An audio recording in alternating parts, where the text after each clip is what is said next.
ఒక సంచలనాన్ని రేకెత్తిస్తుంది. ఆ audio clip మిమ్మల్ని వినిపిస్తాను, దాని తర్వాత మిగిలిన విషయాలు మనం మాట్లాడదాం.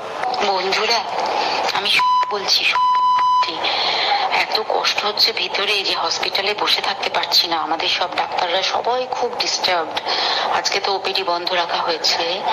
তোরা জানিস সমস্ত ঘটনা শুনলাম, যা জাপানের সত্যিকারের ঘটনা, যেটা আরজিকরের ভিতরের যেটা ఈ ఆడియో క్లిప్ అమ్మాయి చనిపోవడానికి కొద్ది గంటల ముందు రిలీజ్ చేసినటువంటి ఆడియో క్లిప్ ఇది. తన ఫ్రెండ్ తో మాట్లాడుకుంటుంది.